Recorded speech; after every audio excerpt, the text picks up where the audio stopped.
الحمد لله رب العالمين والصلاة والسلام على سيد المرسلين أما بعد فأعوذ بالله من الشيطان الرجيم بسم الله الرحمن الرحيم پڑھیے الصلاة والسلام عليك يا رسول الله وعلى آلك وأصحابك يا حبيب الله الصلاۃ والسلام علیک یا نبی اللہ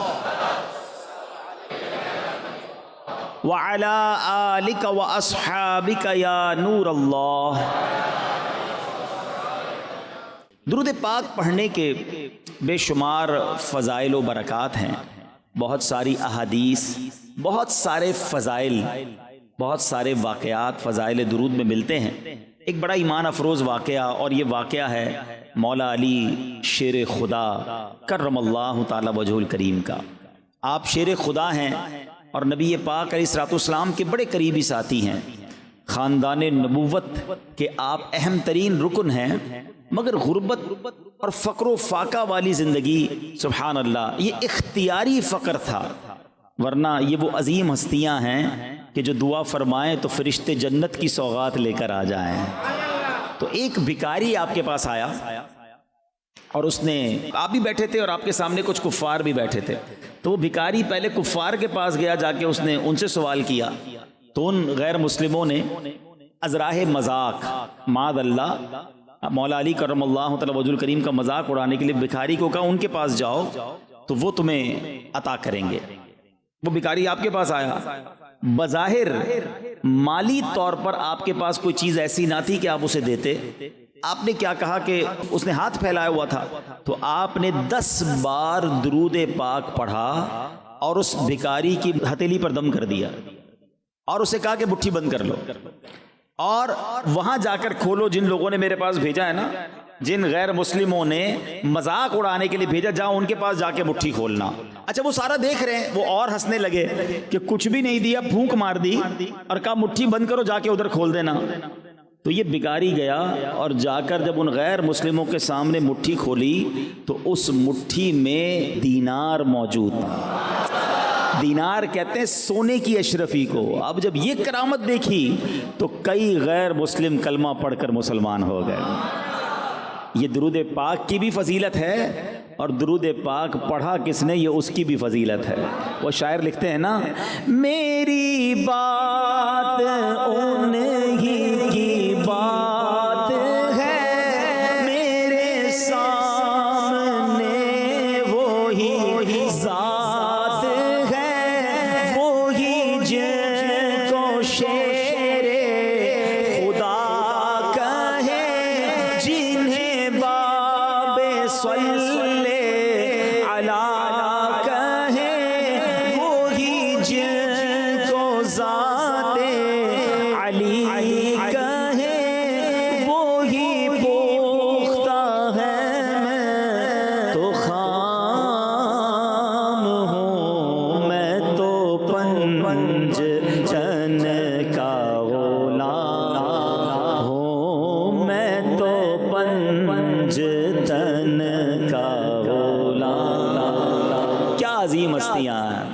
آپ دم کریں درود پڑھ کر تو خالی مٹھی میں سونے کی اشرفی آ جاتی ہے۔ تو پتہ یہ چلا کہ درود پاک یہ رزق میں بھی برکت لاتا ہے اور بہت ساری برکتیں لاتا ہے۔ اللہ مجھے اور آپ کو کثرت کے ساتھ درود پاک پڑھنے کی توفیق عطا فرمائے۔ آئیے مل کر محبت کے ساتھ با آواز بلند درود پاک پڑھ لے۔ صلو علی الحبیب صلی اللہ تعالی علی محمد صلی اللہ علیہ وسلم۔ سبحان اللہ۔ ویسے تو عاشورہ کا دن اور بھی بہت سارے اسلامک ہسٹری میں واقعات ہوئے، مگر جس واقعے کا ہم ذکر کرتے ہیں جو واقعہ کربلا ہے، آلموسٹ 1400 سال گزر گئے ہیں۔ ہم میں سے کئیوں کے والدین کا انتقال ہو گیا ہوگا، دادا دادی دنیا سے چلے گئے ہوں گے، کسی کی ماں کو، والد کو گئے ہوئے 4 سال 5 سال 10 سال ہو گئے ہوں گے، مگر 2 4 5 سال کے بعد غم کی شدت کم ہو جاتی ہے۔ یاد بھی آتا ہے تو وہ تکلیف نہیں ہوتی جو تکلیف جب گئے تھے تو ہوتی تھی۔ مگر یہ کیسا واقعہ ہے کہ 1400 سال گزر گئے آج بھی جب اس واقعے کا ذکر ہوتا ہے تو عاشقان اہل بیت کے دل چھلنی ہو جاتے ہیں، آج بھی دل غم سے لبریز ہو جاتا ہے۔ سیدی اعلیٰ حضرت یہ جو صلاۃ و سلام میں جو ہم شعر پڑھتے ہیں، کس قدر یوں سمجھیے کہ ہمیں میسج ملتا ہے کہ کتنا ظلم ہوا تھا اس کے اندر۔ جن کو دھوکے سے کوفے بلایا گیا، جن کو دھوکے سے کوفے بلایا گیا، جن کے بچوں کو پیاسا رلایا گیا، جن کی گردن پہ خنجر چلایا گیا، اس حسین ابن حیدر پہ لاکھوں سلام۔ دھوکے سے بلایا گیا تھا، لڑنے نہیں گئے تھے، اور پھر کون تھے، مرتبہ کیا تھا، اسٹیٹس اور مقام کیا ہے۔ ذرا امام حسین کے بارے میں سنیے کہ آپ امام علی مقام، امام عرش مقام، امام تشنا کام، امام حسین رضی اللہ تعالی عنہ نواسہ رسول ہیں، مولا کائنات مولا علی اور جگر گوشہ رسول سیدہ فاطمہ بطول کے شہزادے ہیں۔ امام حسین رضی اللہ تعالیٰ عنہ 5 شعبان 4 ہجری کو مدینہ منورہ میں پیدا ہوئے۔ پیارے آقا علیہ الصلوۃ والسلام نے آپ کا نام حسین اور شبیر رکھا۔ امام حسین کی کنیت ابو عبداللہ ہے، لقب سبط رسول اور ریحانۃ الرسول، یعنی نبی پاک علیہ الصلوۃ والسلام کے پھول ہیں۔ میرے آقا انہیں سونگھا کرتے تھے۔ امام حسین کی جو سٹارٹ ہے نا، ذرا اس کو سمجھو۔ ہمارے گھر میں جب کوئی بچہ پیدا ہوتا ہے، ہم کوشش کرتے ہیں کسی بزرگ کی جو ہے وہ تحنیک کہتے ہیں اس کو، گٹی کہتے ہیں، کہ ان کے منہ سے کچھ شہد چٹا کر انہیں لگا دیں، یا کوئی بزرگ آ کر جو ہے ان کے کانوں میں اذان دے دیں۔ مسجد کے امام صاحب کو بلایا جاتا ہے، ایسا ہی ہے نا، اچھی بات۔ مگر امام حسین کی قسمت پر ہماری جانیں قربان، ان کو جب تحنیک دینے کا وقت آیا نا، تو کوئی کھجور چبا کر نہ دی گئی، کوئی شہد نہ چٹایا گیا، بلکہ کونین کے والی جناب رسول اللہ صلی اللہ تعالیٰ علیہ وسلم نے اپنی زبان امام حسین کے منہ میں دے دی تھی۔ یعنی لعاب رسول نبی پاک علیہ الصلوۃ والسلام کے مبارک لعاب سے پہلی غذا جو اس جسم میں جا رہی ہے وہ پیارے آقا کا لعاب دہن ہے۔ اچھا، پہلی آواز کیا سنی امام حسین نے؟ آئے ہائے، ان کی قسمت دیکھو، ان کے کانوں میں آواز پہلی آتی ہے اللہ اکبر اللہ اکبر، اللہ کا نام لیا جاتا ہے، مگر وہ نام لینے والا کون ہے؟ وہ حبیب خدا ہے۔ پیارے آقا نے امام حسین رضی اللہ تعالیٰ عنہ کے کان میں اذان دی، کبھی کاندھے پر بٹھاتے ہیں، کبھی گود میں اٹھاتے ہیں، کبھی انہیں سونگتے ہیں، کبھی انہیں چومتے ہیں، اور فرماتے ہیں حسین مجھ سے ہے، میں حسین سے ہوں۔ کبھی جنتی نوجوانوں کے سردار کہا اور کبھی اپنے پھول کہا۔ اس قدر بڑا مرتبہ ہے۔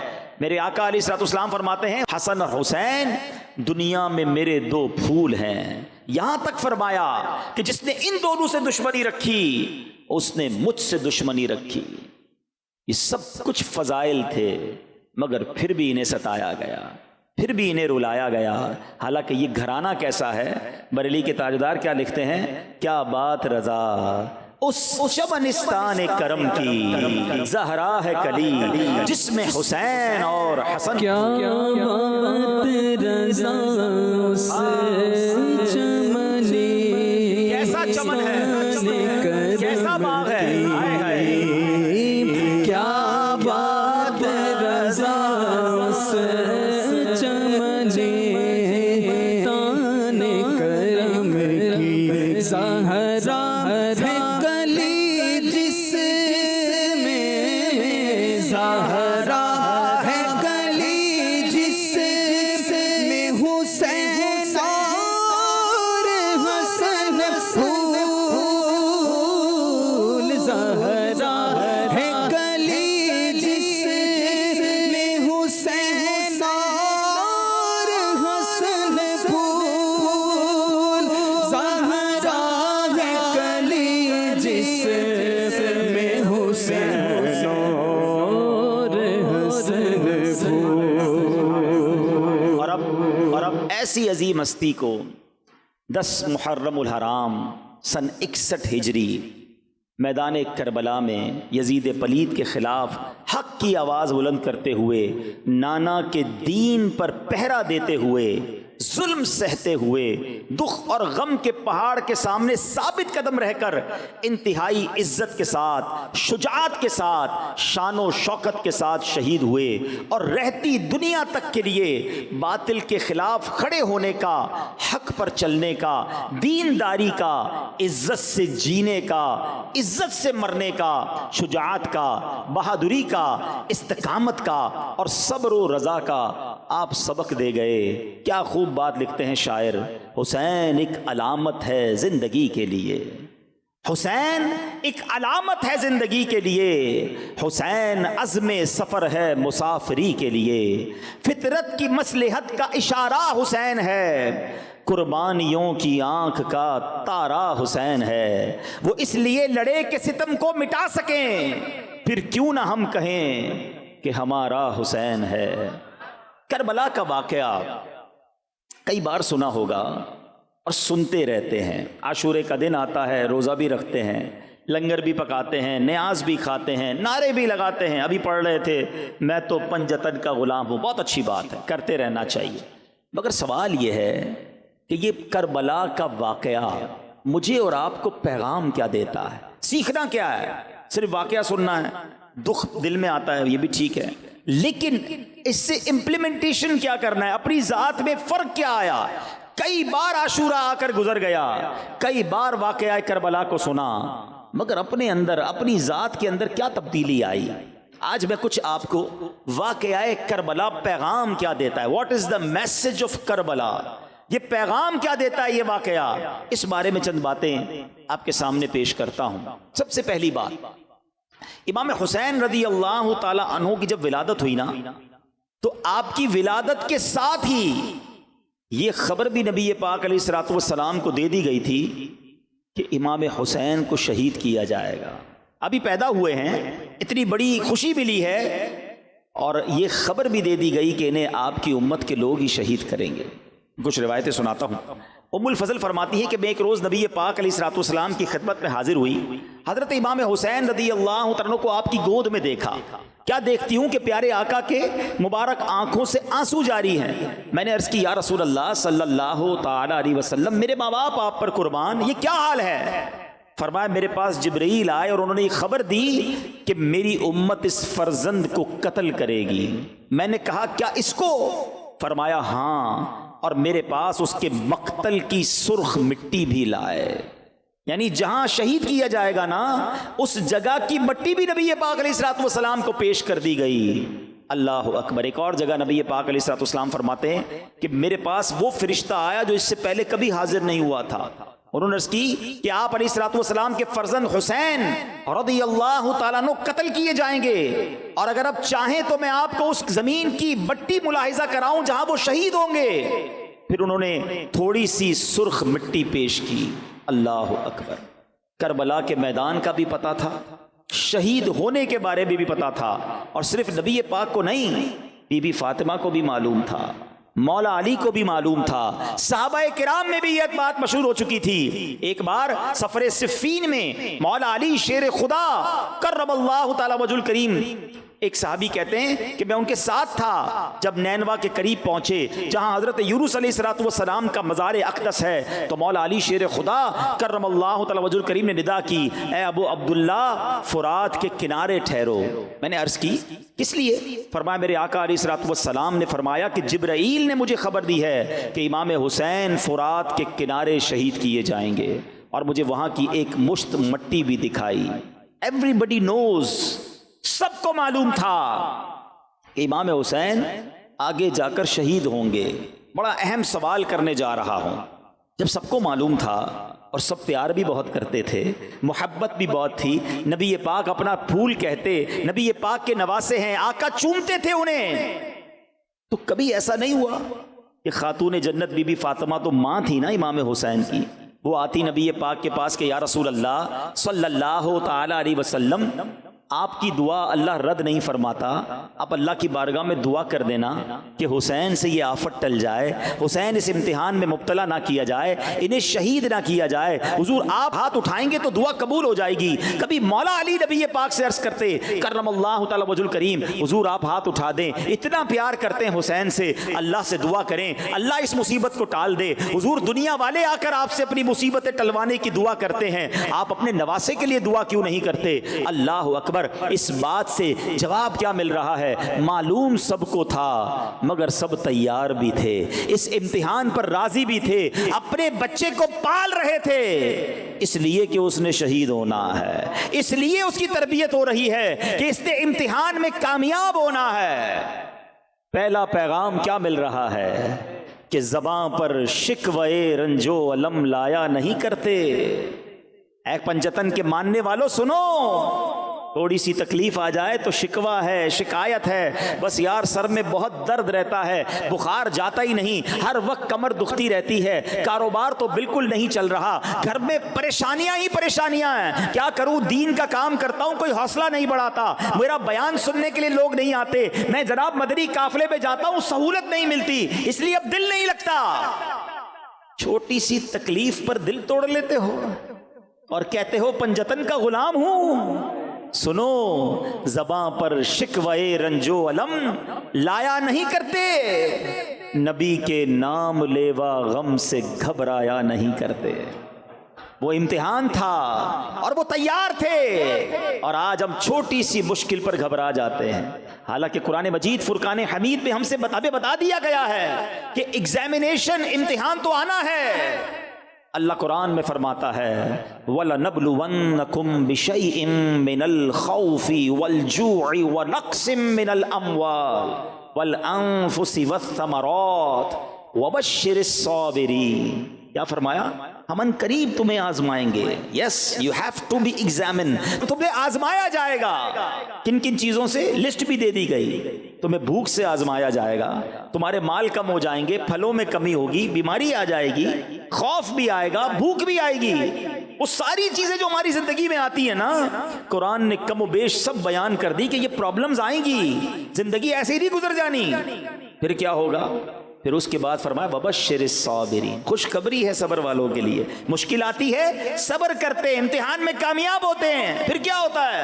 الَّذِينَ إِذَا أَصَابَتْهُمْ مُصِيبَةٌ, جب وہ کسی مصیبت پہ گرفتار ہوتے ہیں پھر کیا کہتے ہیں؟ قَالُوا إِنَّا لِلَّهِ وَإِنَّا إِلَيْهِ رَاجِعُونَ, ہم اللہ ہی کا مال ہیں اور اسی کی طرف لوٹائے جائیں گے. پہلے سے تیار رہتے صبر والے, اللہ والے مشکل کے لیے ریڈی رہتے ہیں. اور ہم اپنے آپ کو کربلا والوں کا غلام تو کہتے ہیں, مگر چھوٹی سی مشکل آئے تو ایسی پریشانی کا اظہار کریں گے, اتنے شکوے, اتنی شکایات, اور اللہ کی بارگاہ میں کمپلین ہو رہی ہوتی ہے, پتہ نہیں کیا غلطی ہو گئی. ایسی زبان چلتی کیسے سمجھ نہیں آتا کہ جو بندہ یہ کہے کہ پتہ نہیں میری کون سی غلطی ہو گئی. ارے ہماری غلطیاں اتنی ہیں کہ ہم کاؤنٹ نہیں کر سکتے, ہم پر تو آگ پر سے یہ کم ہے. ایک بزرگ کہیں جا رہے تھے, سر پر خاک گری, کہتے ہیں یا اللہ تیرا شکر ہے. لوگوں نے کہا آپ کے سر پہ مٹی گر گئی, آپ شکر ادا کر رہے ہیں. کہتے ہیں عمل تو ایسے ہیں کہ آگ گرنی چاہیے تھی, عمل تو میرے ایسے ہیں کہ آگ برسنی چاہیے تھی, مٹی گری ہے اس لیے اللہ کا شکر ادا کر رہا ہوں. اپنے اعمال اتنے برے ہوتے ہوئے ہم یہ کیسے کہہ سکتے ہیں کہ میرا قصور کیا ہے؟ اللہ اکبر, اللہ کھانا دے رہا ہے, روٹی دے رہا ہے, سانس دے رہا ہے, اس نے آزا سلامت رکھے, بہت کچھ دیا ہے ہمیں. شکوہ نہ کیا کرو, کربلا والوں کو یاد کیا کرو. یہاں ماشاءاللہ مبلغین بھی موجود ہیں, دین کا کام کرتے ہوئے بھی ڈیفیکلٹیز آتی ہیں, مشکل آتی ہے. کہیں درس دینے جاتے ہیں, کوئی ہمیں نہیں دینے دیتا. مدنی قافلے میں گئے, کوئی حوصلہ نہیں بڑھاتا. نیکی کی دعوت دینے گئے, کوئی جھڑک دیتا ہے. کبھی نگران سے اور کبھی ذمہ دار سے یا مدنی قافلے کے ساتھیوں سے کوئی انبن ہو جاتی ہے. ارے شیطان تو یہی چاہتا تھا کہ تم دل توڑ کر یہ نیکی کا کام چھوڑ دو. لوگ کہتے ہیں نہیں بھائی میں نہیں کرتا, آج نیکی کا زمانہ نہیں. اے میرے وہ اسلامی بھائیوں جو کسی چھوٹی سی تکلیف پر نیکی کو چھوڑ کر گھر چلے گئے, پھر کربلا والوں سے کیسی محبت ہے تمہاری؟ وہ تو نہیں گئے کربلا سے واپس, پیاس پانی بھی بند کر دیا, دھوپ بھی تھی, بھوک بھی تھی, دشمن بھی تھے. امیر اہل سنت کا وہ شعر سن لو, آپ کہتے ہیں پیارے مبلغ معمولی سی مشکل پہ تو گھبراتا, پیارے مبلغ، معمولی سی مشکل پہ تو گھبراتا ہے، دیکھ حسین نے دین کی خاطر سارا گھر قربان کیا۔ تو ہمیں مشکل سے گھبرانا نہیں ہے، امتحان آنا ہے، خوش نصیب وہ ہے جو امتحان میں صبر کا دامن تھامتا ہے۔ کربلا کا دوسرا پیغام، امام حسین رضی اللہ تعالیٰ عنہ لڑنے تو نہیں گئے تھے، آپ کو تو خط لکھ کر بلایا گیا تھا، لڑنے کے لیے فیملی لے کے کون جاتا ہے؟ آپ اپنے بچوں کو بھی لے جا رہے ہیں، اپنے جناب گھر والوں کو بھی لے جا رہے ہیں، خواتین بھی ساتھ ہیں، یہ تو مہمان بننے گئے تھے، انہیں تو بلایا گیا تھا کہ حضور آپ آئیے، ہم آپ کی بیعت کریں گے، مگر ان ظالموں نے دھوکہ کیا اور آپ سے جنگ کرنے کے لیے تیار ہو گئے۔ مگر یہاں ایک سوال پیدا ہوتا ہے کہ امام حسین چاہتے تو کمپرومائز کر لیتے، بات مان لیتے ان کی۔ بہت ساری شریعت میں ایسی اجازتیں ہیں کہ جب جان جانے کا خوف ہو تو بہت سارے ناجائز کام بھی جائز ہو جاتے ہیں، اس کی تفصیل ہے پوری۔ تو امام حسین کی بھی جان جانے کا خوف تھا، ان کے پورے خاندان کی جناب شہادت کا خوف تھا، آپ بھی یزید کی بات مان لیتے، کمپرومائز کر لیتے، کیوں بات نہیں مانی؟ کیوں باطل کے آگے سر نہیں جھکایا؟ وہ جانتے تھے اپنا مرتبہ کہ میں نبی پاک علیہ الصلوۃ والسلام کا نواسا ہوں، رہتی دنیا نے ایک مثال پکڑنی ہے، کیونکہ بعد کے لوگ بھی یہ کہہ دیتے کہ جب امام حسین بات مان سکتے ہیں، امام حسین باطل کے ساتھ ہاتھ ملا سکتے ہیں، باطل کے سامنے کمپرومائز کر سکتے ہیں، تو جناب پھر ہم بھی کر لیں گے۔ انہوں نے سر کٹا دیا، نانا کے دین کے پرچم کو بلند کیا، باطل کے آگے سر نہ جھکایا، رہتی دنیا کے لیے یہ پیغام دے دیا۔ مگر آج امام حسین کا چاہنے والا، کربلا کے والوں کا غلام کہلانے والا، آج لوگ کہتے نظر آتے ہیں کیا کریں جناب، ساری مارکیٹ جھوٹ بولتی ہے، ہم کو بھی جھوٹ بولنا پڑتا ہے، کیا کریں جناب، ہم ملاوٹ نہ کریں، دوسرے لوگ ملاوٹ کر کے مال بیچ دیں گے، ہمیں اپنا کاروبار چلانے کے لیے کچھ نہ کچھ کرنا پڑتا ہے۔ ارے بھائی، ہمارے خاندان کے رسم و رواج ایسے ہیں، ناچ گانے ڈھول تماشے نہ کریں تو خاندان والے مذاق اڑائیں گے، ہمیں شادی میں کرنا پڑتا ہے۔ دوست کہتا ہے ارے سارے دوست غلط کام کرتے ہیں، میں ان کا ساتھ نہ دوں تو وہ میرا مذاق اڑاتے ہیں۔ اللہ اکبر، میں آپ سے پوچھتا ہوں یہ حسینیت ہے یا یزیدیت ہے؟ امام حسین جان قربان کر دی، 6 مہینے کے علی اصغر کو بھی شہید کروا دیا، مگر باطل کے آگے سر نہیں جھکایا۔ اور آج تھوڑے پیسوں کے لیے، چند لوگوں کو خوش کرنے کے لیے، کیا کروں سیٹھ ناراض ہو جائے گا اس لیے میں نماز نہیں پڑھتا، نوکری میں اجازت نہیں ملتی، تمہیں شرم نہیں آتی؟ تم چند پیسوں کی خاطر نماز ضائع کر دیتے ہو۔ وہاں تلواروں کے سائے تھے مگر میرے امام نے وہاں بھی سجدے کیے، کربلا کی تپتی ریت پر بھی نمازیں ادا کی گئیں۔ سوچئے، جو بات بات پر کمپرومائز کرتے ہیں، بیرون ملک میں رہنے والے مجھے سن رہے ہوں گے، کیا کریں جناب، ہمارے ملک میں تو کرنا پڑتا ہے، یہاں رہنا ضروری ہے، یہاں رہنے کے لیے سارے کام کرنے ہوں گے۔ ارے کس نے کہا تمہیں وہاں رہنا ضروری ہے؟ میرے امام نے مدینہ چھوڑ کر مکہ اختیار کیا، مکے کے بعد کوفہ چلے گئے، جہاں جہاں اسلام کو ضرورت پڑی آپ نے وہاں سفر کیا، اور آخر کار کربلا کے میدان میں اپنی جان دے دی۔ اور تم چند سکوں کی خاطر یا تو مجبور ہو جاتے ہو اور کہتے ہو نہیں جناب کرنا پڑے گا۔ نہیں جناب، اللہ اور اس کے رسول کو جو پسند نہیں وہ ہماری زندگی میں نہیں ہونا چاہیے۔ لوگ کہتے ہیں نا چلتا ہے، نہیں چلے گا بھائی، وہی چلے گا میری زندگی میں جو میرے رب کو راضی کرے، میرے حبیب کو راضی کرے۔ بریلی کے تاجدار امام عشق و محبت اعلیٰ حضرت نے ہمیں زندگی گزارنے کا سلیقہ بتا دیا۔ یہ مت سوچو کہ رشتہ دار کیا کہیں گے، خاندان کیا کہے گا، مارکیٹ میں لوگ کیا کہیں گے، بس ایک چیز کو سمجھ لو، کہتے ہیں انہیں جانا، انہیں مانا، نہ رکھا غیر سے کام۔ ارے میرے آقا اگر راضی ہو گئے تو رب بھی راضی ہو جائے گا، اور پھر کیا ہوگا، للہ الحمد میں دنیا سے مسلمان گیا۔ انہیں جانا، انہیں مانا، رکھا غیر سے کام، انہیں جانا، انہیں مانا،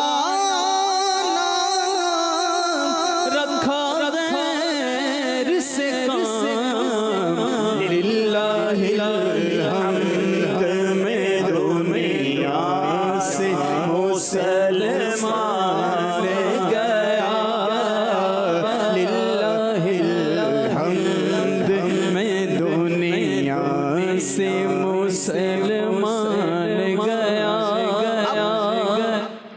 چلتے ہیں آگے، کربلا کا میدان اور کیا پیغام دیتا ہے۔ آپ کو معلوم ہے کربلا والے تو 72 تھے، سامنے 22,000 کا لشکر تھا۔ سوال یہ ہے 72 جن میں بچے بھی ہیں خواتین بھی ہیں، ان سے لڑنے کے لیے اتنا بڑا لشکر کیوں بھیجا گیا؟ 1000-2000 بھیج دیے جاتے۔ یزیدی بھی جانتے تھے کہ امام حسین کی رگوں میں شیر خدا کا خون دوڑ رہا ہے، ان کو قابو کرنا آسان نہیں ہے، جس طرف آئیں گے پشتوں کے پشتے لگا دیے جائیں گے۔ خوف ان کے دلوں پر طاری تھا، مگر سوال یہ ہے کہ جناب 22,000 کے لشکر میں تو ہزاروں لوگ زندہ واپس گئے، امام حسین رضی اللہ تعالیٰ عنہ کے اس لشکر میں تو ایک ہی نوجوان واپس گیا، مرد تو ایک ہی واپس گیا نا، باقی سارے شہید ہو گئے۔ اور وہ کون تھے؟ امام زین العابدین عابد بیمار رضی اللہ تعالیٰ عنہ۔ ایک سوال ہے، تقریباً 1400 ایئرز 1400 سال ہو گئے ہیں، پوری دنیا میں جو لوگ جاتے ہیں یا آپ بھی اپنے وطن میں جہاں جہاں جاتے ہیں، کبھی کوئی ایک بندہ ایسا ملا جو کہے کہ میں ان یزیدیوں کی اولاد سے ہوں جو امام حسین کے سامنے کربلا کے لشکر میں گئے تھے؟ ایک بندہ پوری دنیا میں نہیں ملتا، حالانکہ وہ ہزاروں واپس گئے تھے۔ ادھر والے لشکر میں حق والے لشکر سے ایک واپس گیا تھا، اللہ نے ان کی آل میں کیسی برکت دی، دنیا کے کونے کونے میں حسینی سید ملتے ہیں۔ یہ کیسے ہوا؟ ایک نوجوان واپس گیا مگر اتنی برکت، اتنے سید صاحبان۔ اللہ اکبر۔ علماء بڑی پیاری بات فرماتے ہیں، اس بات سے سیکھنے کو یہ ملتا ہے کہ بندہ جب کسی چیز کی قربانی دیتا ہے اللہ اس میں برکت ڈال دیتا ہے۔ انہوں نے جانوں کی قربانی دی، اللہ نے ان کی آل میں برکت ڈال دی۔ اے میرے میٹھے اسلامی بھائیوں، آپ اپنی جس چیز میں برکت چاہتے ہیں وہ اللہ کی راہ میں قربان کریں، اللہ کی راہ میں صرف کریں، اللہ اس میں برکت ڈال دے گا۔ آپ اپنی جان میں برکت چاہتے ہیں، اپنی باڈی سے دین کی خدمت کرنا شروع کر دیں، اپنے جسم کو دین کے کاموں میں استعمال کریں، نمازیں پڑھیں، سفر کریں دین کی خاطر، اللہ آپ کی جان میں، آپ کی صحت میں برکت ڈال دے گا۔ آپ چاہتے ہیں آپ کی زبان میں برکت آ جائے، آپ کی گفتگو میں برکت آ جائے، اس زبان سے درود پڑھنا شروع کریں، اس زبان سے آپ ذکر اللہ کرنا شروع کریں، اس زبان سے نیکی کی دعوت دینا شروع کریں، اللہ آپ کی گفتگو میں برکت ڈال دے گا۔ آپ چاہتے ہیں آپ کی سوچ بریلینٹ ہو جائے، آپ کا ذہن زبردست ہو جائے، ذہانت بڑھ جائے، اپنے ذہن سے دین کے بارے میں سیکھنا شروع کریں، اسی ذہن سے پلاننگ کریں کہ میں کیسے دین متین کی خدمت کر سکتا ہوں، اللہ کریم آپ کی ذہانت میں برکت ڈال دے گا۔ آپ چاہتے ہیں آپ کے مال میں برکت ہو جائے، اپنا مال اللہ کی راہ میں خرچ کرنا شروع کریں، اللہ آپ کے مال میں برکت ڈال دے گا۔ کربلا کا میدان یہ بھی پیغام دیتا ہے کہ جو چیز اللہ کی راہ میں قربان کی جائے اللہ اس میں برکت ڈال دیتا ہے۔ ایک اور بات، ایک اور پیغام کربلا سے کیا ملتا ہے کہ جب امام حسین رضی اللہ تعالی عنہ کو شہید کیا گیا، ایگزیکٹلی اس ٹائم امام حسین کس حالت میں تھے رضی اللہ تعالیٰ عنہ؟ آپ سجدے میں تھے۔ جب سر انور کو جسم سے الگ کیا گیا، شہید کیا گیا، آپ سجدے میں تھے۔ یہ کیا میسج ہے، یہ کیا پیغام ہے کہ امام حسین اور ان کے رفقا نے تلواروں کے سائے میں بھی سجدے قضا نہیں کیے، نمازیں قضا نہیں ہوئی۔ آج کربلا کے ان اسیران اور ان شہداء کا غلام کہلانے والا، پنجتن کا غلام کہلانے والا، اس سے سوال ہے کہ وہ کربلا کے میدان میں نماز قضا نہ کریں اور تم بستر پر سوتے رہو اور تمہاری نماز قضا ہو جائے، پنکھے لگے ہوئے مسجدوں میں، کوئی روکنے والا نہیں، پھر بھی تمہاری نمازیں قضا ہو جائیں۔ اپنے آپ سے پوچھئے کہ یہ واقعی میں کربلا والوں کا غلام ہوں، پنجتن کا غلام ہوں؟ کربلا کا میدان پیغام دیتا ہے کہ کیسی ہی سچویشن کیوں نہ ہو نماز قضا نہیں کرنی ہے، مگر آج بہت بڑی تعداد مسلمانوں کی نماز نہیں پڑھتی۔ آؤ میں بھی نیت کروں اور آپ بھی نیت کریں کہ آج کے بعد ہماری کوئی نماز قضا نہیں ہوگی۔ جب سر انور کو نیزے پر اٹھایا گیا، سر شہید ہو چکا ہے، جسم سے الگ ہو چکا، یہ کرامت بھی امام حسین کی، لیکن جب نیزے پر اٹھایا گیا تو نیزے پر بھی وہ سر انور تلاوت کر رہا ہے۔ عبادت ہو تو ایسی ہو، تلاوت ہو تو ایسی ہو، عبادت ہو تو ایسی ہو، تلاوت ہو تو ایسی ہو، سر شبیر تو نیزے پہ بھی قرآن سناتا ہے۔ اب بتاؤ یہ کیا پیغام مل رہا ہے کربلا کے میدان سے کہ دیکھو امام حسین یہ پیغام دے رہے ہیں کہ تلاوت قرآن کو نہیں چھوڑنا۔ اور آج کربلا والوں کا غلام کہلانے والا بہت بڑی تعداد میں ایسے جن کو قرآن پڑھنا ہی نہیں آتا، تلاوت تو دور کی بات ہے، صحیح معنوں میں قرآن ہی پڑھنا نہیں آتا۔ میں آپ سے پوچھتا ہوں یہ کیسی کربلا والوں کی غلامی ہے؟ صرف لنگر پکانا ہی ان کی غلامی ہے؟ صرف نعرے لگانا ہی ان کی غلامی ہے؟ یا ان کے فٹ سٹیپ پر، ان کے نقش قدم پر چلنا ان کی غلامی ہے؟ یقیناً لنگر بنائیں، یقیناً ان کی منقبتیں پڑھیں، محبت میں اضافہ ہوتا ہے اس سے، مگر اصل جس کو کہیں کہ روح ملے گی، برکت ملنی ہے، کہ حسینی کہلانے والا 5 وقت کا نمازی ہو، وہ روزانہ تلاوت کرنے والا ہو، اس کی قرآن سے دوستی ہو۔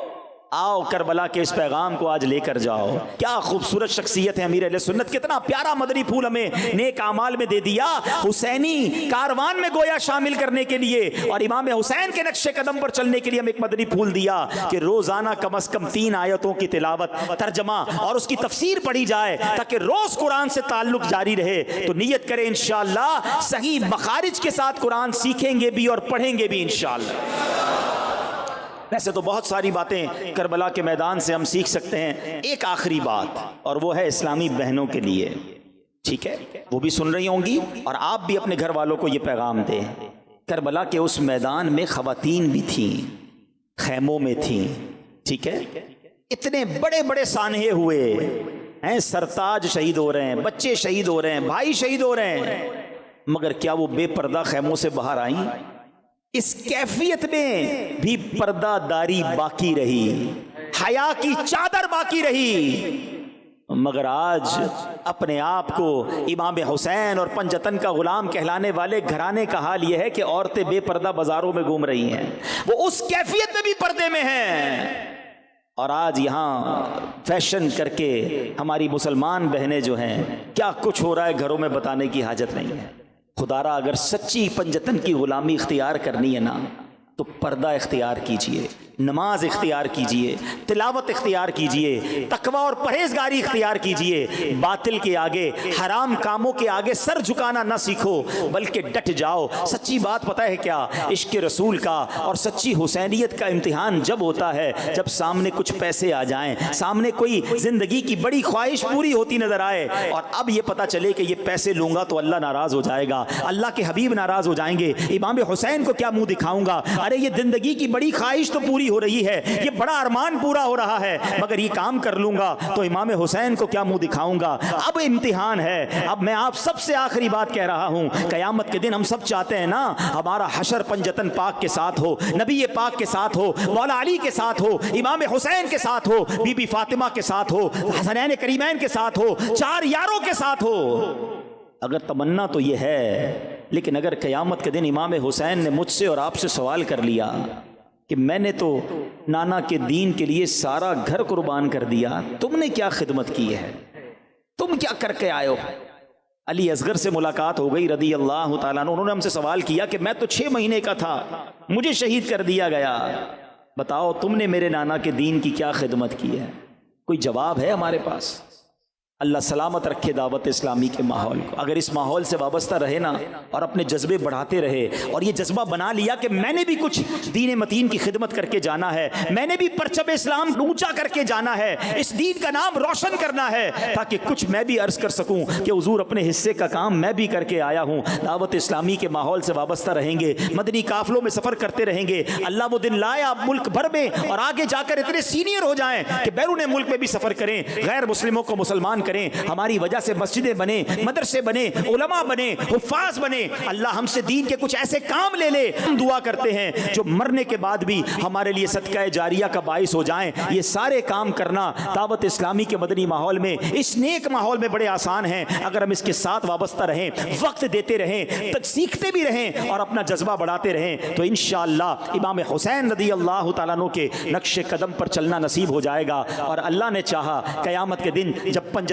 پاک کی بارگاہ میں حاضری ہوگی تو وہ بھی کہیں گے کہ یہ واقعی ہمارا غلام ہے، زبان سے بھی کہتا تھا پنجتن کا غلام ہوں اور اعمال بھی ایسے کر کے آیا ہے، اور کیا معلوم ایسا کرم ہو جائے کہ پنجتن پاک ہمیں اپنے پیچھے پیچھے جنت میں لے جائیں۔ تو اے میرے میٹھے اسلامی بھائیوں، کربلا کے ان پیغامات کو یاد رکھنا ہے، زندگی حسینی طریقے پر گزارنی ہے، یزیدی طریقے پر نہیں۔ اللہ مجھے اور آپ کو امام حسین اور کربلا والوں کی سچی غلامی نصیب فرمائے، 5 وقت کا نمازی بنائے، تلاوت قرآن کرنے والا بنائے، حق اور نیک کاموں کی طرف قدم بڑھانے والا اور گناہوں سے بچنے والا بنائے، اور دعوت اسلامی کے اس پیارے ماحول میں ہم سب کو استقامت نصیب فرمائے، آمین بجاہ النبی الامین صلی اللہ تعالی علیہ وسلم۔